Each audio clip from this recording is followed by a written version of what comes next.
Assalamualaikum warahmatullahi wabarakatuh. Saya di sini Afriliani Firlia Medina Milasari, NIM 18040564084 dari Sosiologi 2018C akan menjelaskan tentang teori postmodern, konsep habitus dari Pierre Bourdieu, yang mana saya memfokuskan pada habitusnya. Yang pertama, biografi Pierre Bourdieu. Lahir di Dengwin, selain sebagai bintang olahraga, Bourdieu juga seorang murid yang sangat cerdas. Bourdieu dikenal sebagai filsuf, sosiolog, antropolog Perancis, dan tokoh gerakan anti-globalisasi. Cakupannya meliputi etnografi, seni, sastra, pendidikan, bahasa, kultural, dan televisi. Karya yang menonjol adalah A Social Critique of the Judgment. Bourdieu merupakan salah satu tokoh sosial kultural. Bourdieu menghasilkan suatu pemikiran baru yang disebut dengan metode strukturalisme konstruktif. Teori yang dikemukakan Bourdieu disebut teori struktural konstruktif atau praktik sosial.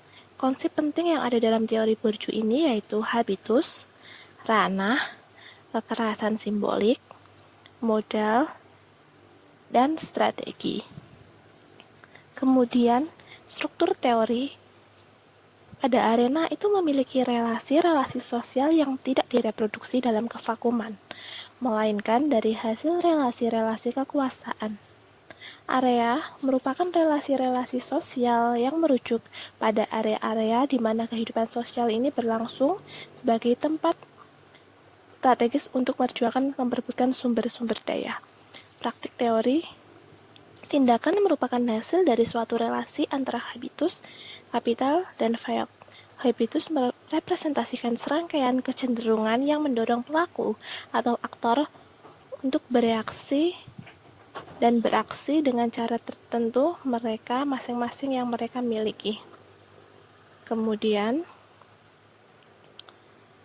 menurut Bourdieu, habitus bukan hanya kebiasaan yang melekat pada diri individu, melainkan menyangkut sesuatu yang lebih rumit seperti konflik.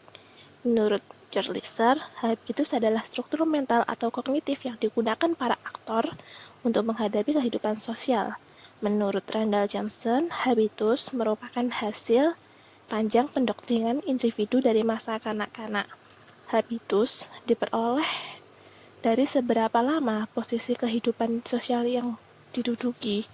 Habitus ini pada setiap orang tidaklah sama kebiasaannya, tapi dengan mereka yang memiliki posisi yang sama di kehidupan sosial, maka memunculkan kebiasaan yang cenderung sama dengan mereka yang sama posisinya.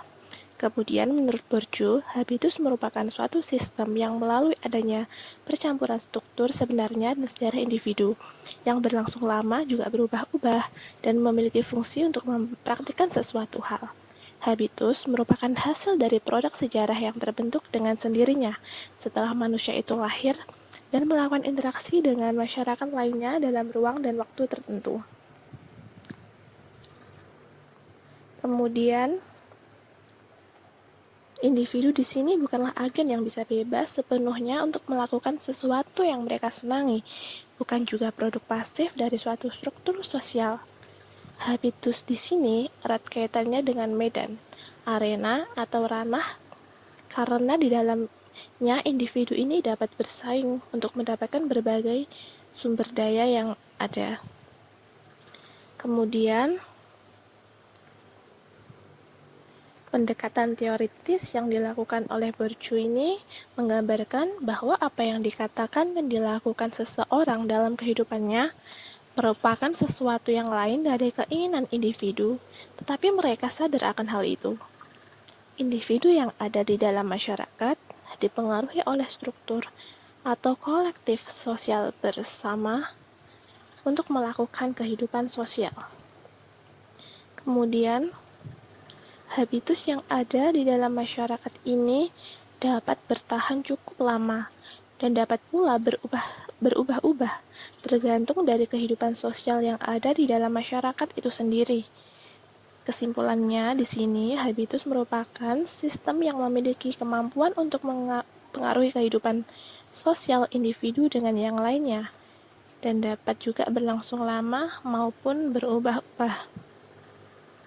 Oke, sekian. Terima kasih. Sampai jumpa kembali.